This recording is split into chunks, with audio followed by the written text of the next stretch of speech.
recording.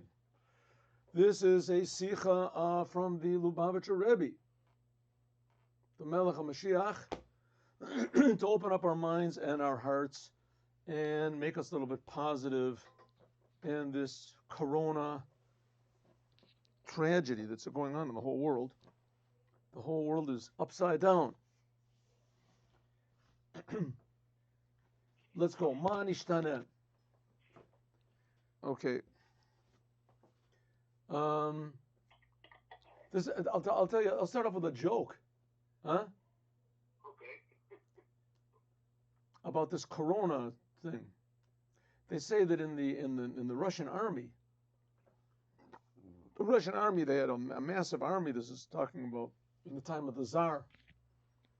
And they say that a private, he was afraid of the sergeant, and the sergeant was afraid of the captain is afraid of the colonel is afraid of the general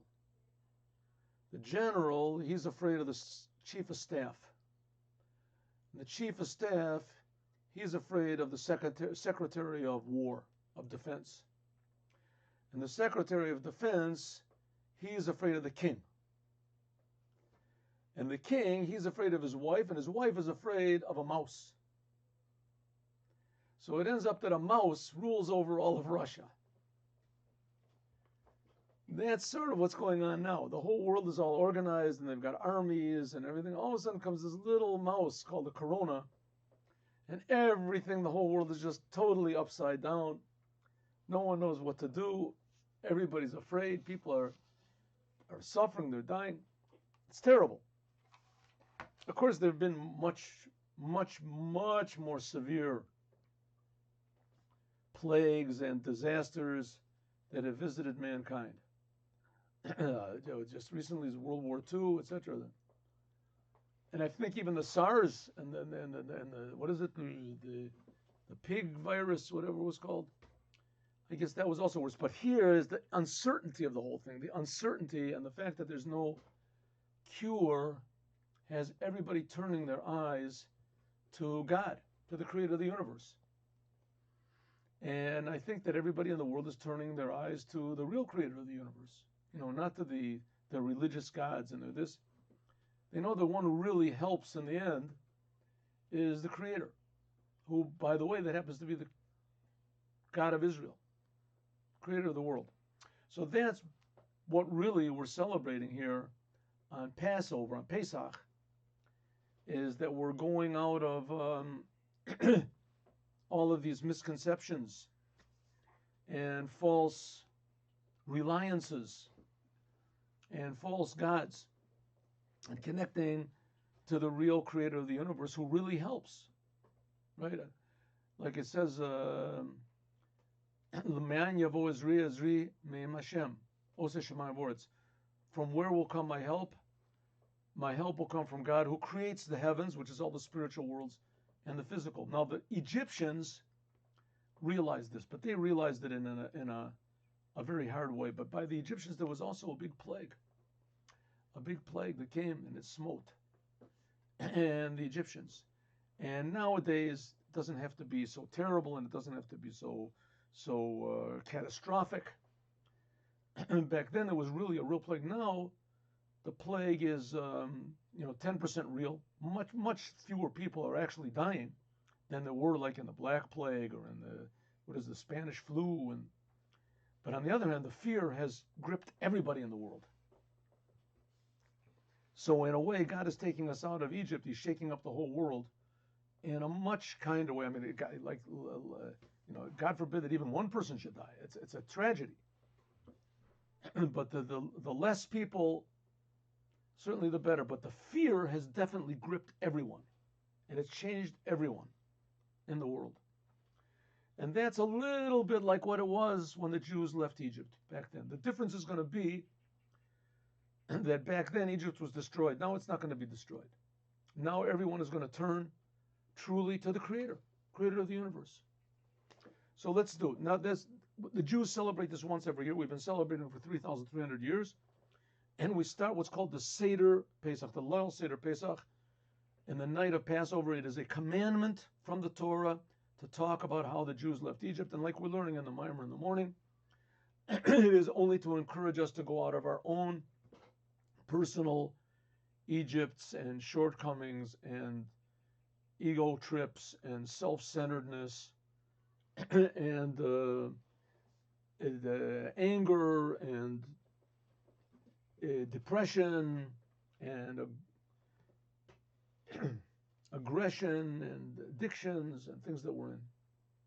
To go out of this. The world can get along really good without all these things, but it hasn't up to now. As soon as it does, then everyone will be out of Egypt. People will be able to reveal their true potential. They will not be trapped within their own fears. So now we're having a plague of fear. It's going all over the world, and from this, the whole world will go out of all their problems. And may God comfort us for all the people that have passed away because of it. And may He save us that no more people should pass away. But for sure, it's all in the hands of the Creator of the universe. In the beginning of the night of the Seder of Passover, we begin with questions. Judaism is based on questions. Judaism encourages questions. Judaism is made from questions. It's not so much made from the answers. Whether we receive answers or not is very nice. It's good. But we're encouraged, though, to ask questions. But as we said before, the basis of Judaism is not the questions. The basis of Judaism is that God definitely has all the answers and that God is always doing what's best for us, what we need, not always what we want, but always what we need. Ma nishtana. There are the 4 questions that are asked in the night of the Passover Seder, and that's how the night begins, with the 4 questions that are being asked. What is different between this night and all of the other nights? And the questions. Now they appear in different orders. There's orders according to Kabbalah, there's orders according to logic, and then there's Chabad. Chabad has a little bit different order than everybody else. So let's just have a look. In general, what are the 4 questions? Why is it every other night we can eat leavened bread, and this night we have to eat only matzah? Why is it every night we don't have to eat bitter herbs? Now we eat bitter herbs. Why is it that every other night we don't have to dip our food, and this we have to dip? And why is it that every other night you don't have to lean over, and this night you have to lean over? By the way, to all of our friends, I'm going to make another video about what to do on the night of Passover, but it's very important to know that when you drink the 4 cups of wine, and when you eat matzah, anytime you eat matzah, in the mitzvah of matzah, even with the sandwich, you have to lean over. You lean over to your left. But we'll talk about that. Let's go. Ma nishtana. Okay, good? Seder arba kushos lefi minhag Chabad hu. The order of the questions in Chabad is like this. Why do we dip? Why do we eat matzah? Why do we eat bitter herbs? And why do we lean over? We start off with dipping. What do you have to dip? In the beginning of the night, you dip the karpas. You dip it into salt water, and etc. That's the main dipping. Then also you dip the bitter herbs. You dip it into the charosis. Matzah more. L'cheora, by Chabad, the first question is about this dipping.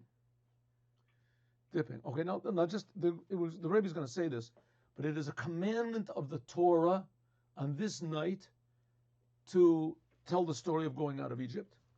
And it's also a commandment to eat matzah from the Torah. And it's a commandment from the rabbis to eat moror, bitter herbs. It used to be a commandment from the Torah, but you only ate the bitter herbs together with the Pesach offering, and we don't have the Pesach offering now. So it's only from the rabbis. And leaning over is a decree that was made that you're supposed to lean over for everything you eat. And dipping is only a custom. Dipping is only a custom. Okay, so dipping should come to last, not so important. Or maybe other places we'll see, but not first. Chabad puts it first. Dipping first. It's just a custom. Put it first. L'chora, at first glance, says the Rebbe, built-in move, and it's not understood. Hari, behold, Seder Zeh, this order. of putting why do we dip first, tzorech liyot seder, it should be, it's not right. It doesn't seem to be right. First of all, it should be, first of all, matzah, which is an obligation from the Torah. That should be first. Then there should be moror. Then there should be the bitter herbs. That's from the rabbis. Mesubim. This shows freedom. Freedom, the night of Passover is freedom. And the thing of dipping, that should be last, not first. That is only just a custom. Take it or leave it. Not so important. If you leave it out, no big deal. You didn't miss anything. Chabad puts it first.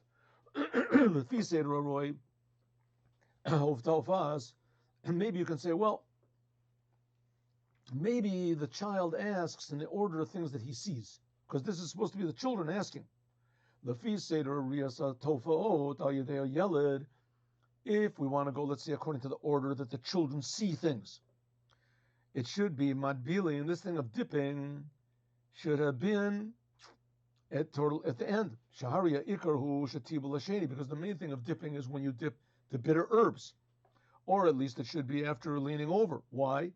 Because when you drink the cup of wine right at the beginning, that's the first thing you do. You have to lean over. So that should be the first question. Why do we lean over? Mishum sheyesh lo asava, when you make kiddush, even before you dip the what is it, karpas in the salt water. So if you want to go according to the order of importance, matzah should be first. If you want to be in the order of the things that occur, so it should be that leaning should be first. Why does Chabad put dipping first? Yesh lo ke'elu, some people base. Yesh lo ke'elu, there are some people that say the mitzvahs d'oraisa you should be betokif. Some people say that the mitzvah from the Torah you have to do strong. Ad kedei mesirut nefesh, with self-sacrifice. V'gam, also the mitzvahs of the rabbis have to be betokif, have to be strong. The mitzvah of the rabbis, for sure you have to put big importance on them. You can't go against the rabbis. Oh, but first of all, where do we get this idea that rabbis can make commandments in Torah? This, that the rabbis make commandments, is a commandment of the Torah. Lo sasuru mi'adavar asher yigilcha. The rabbis they're commanded to make decrees from the Torah. It's one of the commandments. There's even an argument. What is it called? There's an argument between the Rambam and the Ramban. It's found in the beginning of the Rambam a lot of times. And there's one opinion that all of the commandments of the rabbis are really from the Torah. The commandments of the rabbis, they're just an adjunct to the Torah. It's just details of this commandment of the Torah that the rabbis should make commandments. So you can't say, oh, I'm going against the rabbis. The rabbis are as important as the Torah, the commandments of the rabbis. Why is it that there are certain ways that it's not? For instance, if you have a doubt, if you did one of the commandments of the rabbis, then you don't have to do it. For instance, you have a doubt if you made a blessing on bread. So you don't have to make the blessing. If you have a doubt, maybe I did, maybe not. You don't have to make it. But if you have a doubt, if you made a blessing after eating bread, you have to do it. Why? Because that's from the Torah. The chalta v'savata, uverachta, it's a commandment from the Torah. So if it's a doubt, if you did a commandment of the Torah, you have to go back. And if it's a doubt, if you did a commandment of the rabbis, you don't have to go back and do it again from a doubt. Why? Because it's not as important, right? No. Not because it's not. Because the rabbis decided that that's the law. The rabbis decided that that's the law. But the fact of the matter is the commandments of the Torah are exactly as important as the commandments of the rabbis. But customs, let's see. Some people say that the commandments of the Torah you have to do powerfully. Also the commandments of the rabbis, you have to do lo sasur mi'adavar asher yagid lecha. You shouldn't go away from what they told you, the rabbis tell you. Like the Rambam explains this and about what the commandments of the rabbis are, that they came from this commandment of lo sasur mi'adavar asher yagid lecha. It says the rabbis have to make commandments, you have to listen to what they say. But the customs, harihim nitnim lebitzua b'kalut. These things, dipping, this you can do easily. Mehechi teisei, who says that they're so important? Of a masirut nefesh aleim, to give your life, to sacrifice yourself for a custom, it's not called for, right? That's what some people say. Says the Rebbe even more. Haim told him, these same people, what do they say? And they got a good point. They're right. When there is the commandment of L'chanech Yeladim to educate your children b'derech HaTorah in the way of the Torah, Hariyatzlacha Mileyam Museges B'kushi Rav. In order to educate your children properly for the Torah, it's very difficult. Very difficult. Right? The children see what's going on in the street, especially in a place where there's not a lot of non-Jews. You see, they're enjoying life. They don't have to do Torah. They can eat what they want. They can do what they want. It's hard to educate the children to be connected to a God they can't even see. They don't even understand what it is. Right? Isn't it hard? And especially to do his Torah, to do all these details. Maybe the child can believe in God, but to do every detail it says in the Torah, very difficult. Therefore, these people say, it's hard enough. Don't put so much emphasis on the customs. You have to teach. The main thing is to teach them the most important things, the commandments from the Torah and the commandments from the rabbis, not the custom. Says the Rebbe, Kalapi Elu, regarding these, Bo Hora Miseder Kushios. That's why Chabad makes the order of the questions like they do. The first thing that a child asks about, the first thing that a child should feel, Umashir alav roshim, and that it puts on it a impression on him. Eino ain't to the rights of the Rabbanan. This is not things from the Torah, from the rabbis. What really impresses the children? Things that you do because you want to do it. Things that you do, you want to serve God because you want to serve God. You're doing it it's optional. I don't have to do it, but I do it because I want to. Ella minhag Yisrael, but the custom of the Jews, hu adavar she'ein atinok she'ayin atinok tzida alav. This is what the child catches. Umashpia alav b'mida gadola b'yoter, and it has a very big effect on him. A person could say, listen, a commandment from the Torah, a commandment from the rabbis, you do it, you don't do it, you could go to hell. Who knows what's going to be? God tells me to do it, I have to do it, you've got no choice. But things that I do have a choice, if I don't do a custom, I'm not going to get punished. Who says I have to do a custom? So the answer is nobody says you have to do a custom. The reason you do a custom is because you want to do more than what you have to in order to be close to God. That's the only reason why. That's what catches the child's eyes. He sees how you do things. If the child acts in general, according to his surrounding, which are non-Jews, even if you set times for the child to learn Torah, eat palel, and to pray, Yekayim and Mitzvahs, do the commandments, but that's really just part of his life. Because this is something like what the non-Jews do. You can't see the non-Jew, he goes to church, this guy goes on Sunday, this guy goes on Friday, this guy does. There's no difference between him and everybody else. They have their customs, we have our, we have our commandments. You can't see the difference between the Jew and the non-Jew. You can't feel that God chose the Jews. We're doing what we're doing because that's the Torah. That's what my father did, and his father did it before him. If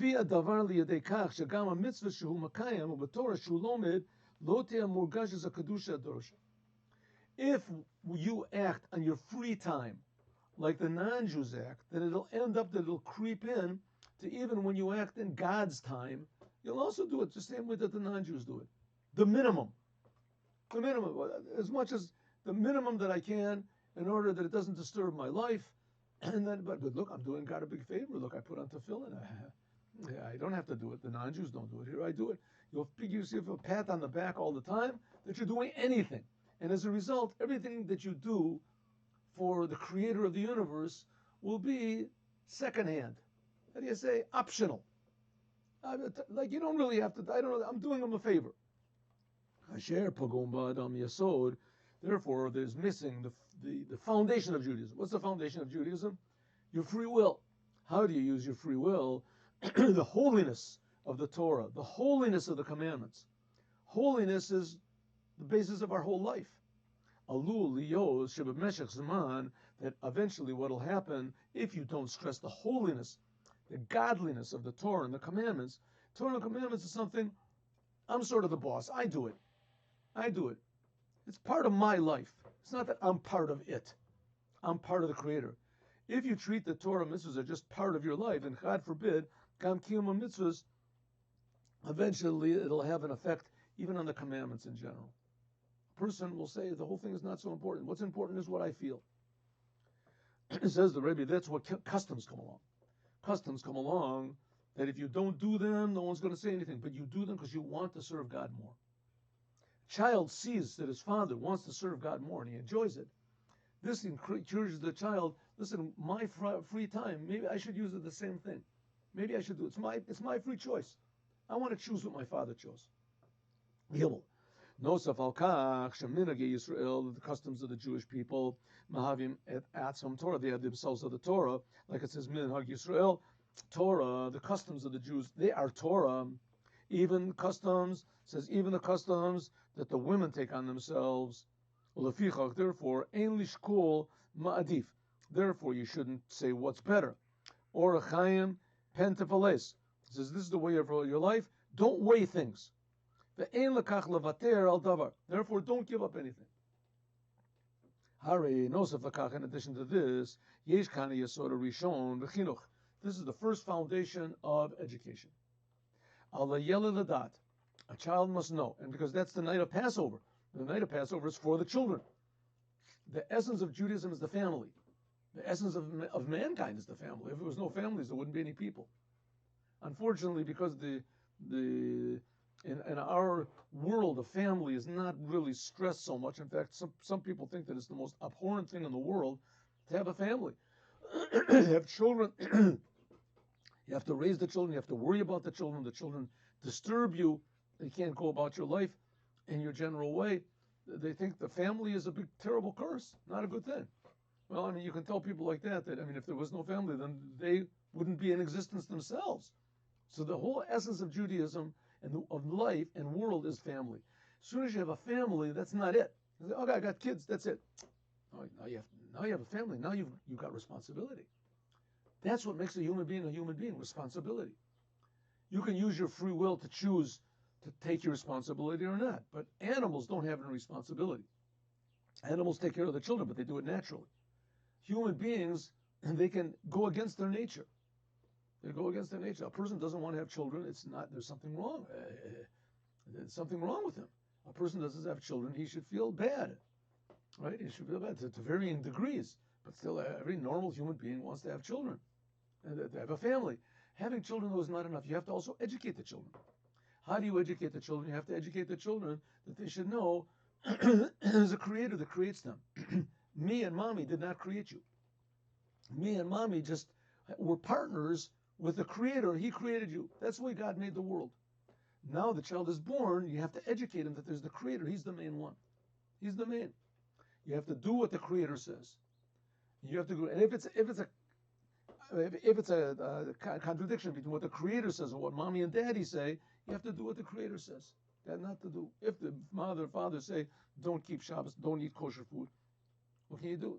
You have to educate the child in a way that he's happy to do what God wants. When a child sees that there's a creator of the universe, and that you can actually do what he wants, the child should know, Shehu Shonim Yakol, a Jewish child has to know that he's different from everybody else. A Jewish child has to know that he's a Jew. And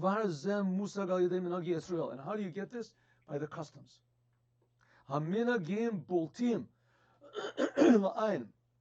Customs stick out. There's something that, how do you say, that catches the eye.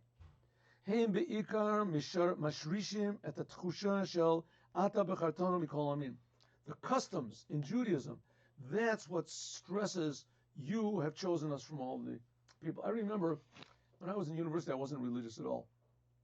And I didn't really even know what it meant. But I remember certain things stuck in my mind. I remember that my grandfather, when he was alive, so we used to make a Leil Seder Passover. I remember Leil Seder Passover. A lot of the times I wasn't even there. I don't know what it was. But I remember in the end, they used to sing these songs. They used to sing the songs. Now, there's absolutely no obligation to sing songs on the night of Passover. But I remember they did. And there were a lot of times when I had some pretty rasty friends. I remember that these songs would come into my mind, and I would remember, you know, uh, the songs that they sang, and that the songs all of a sudden would arouse in something. Oh, I'm a Jew. I didn't even understand what it was because the songs they used to sing it was in Yiddish. I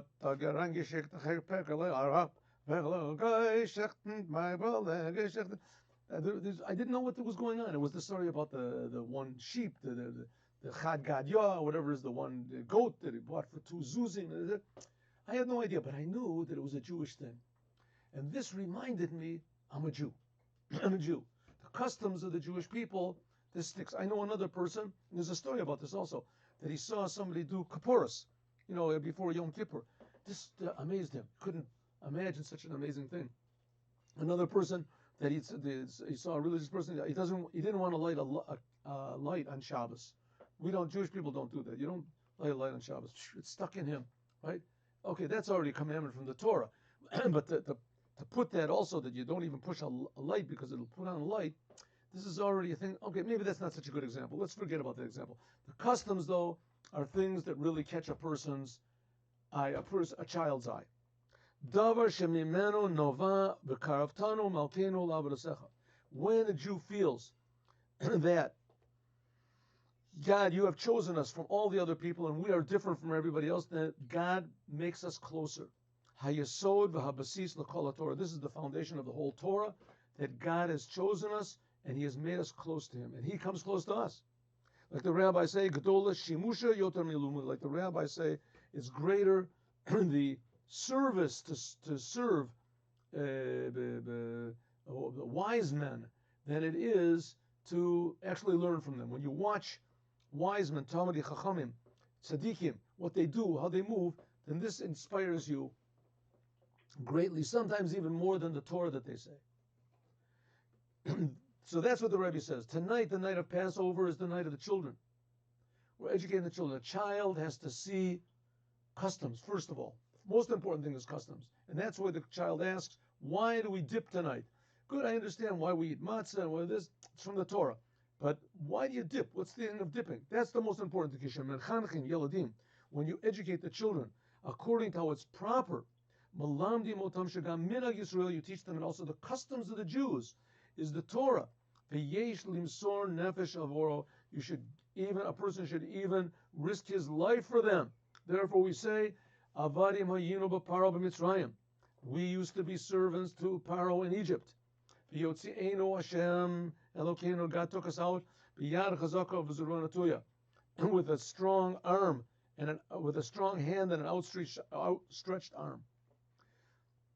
And also now the same thing, like we're learning in the Maimer in the morning, and just as when we left Egypt back then, even though that nowadays there is a deep double darkness and exile, when the Jews were in exile in Egypt, at least they knew that they were in exile. They had to work hard. It was very difficult for them.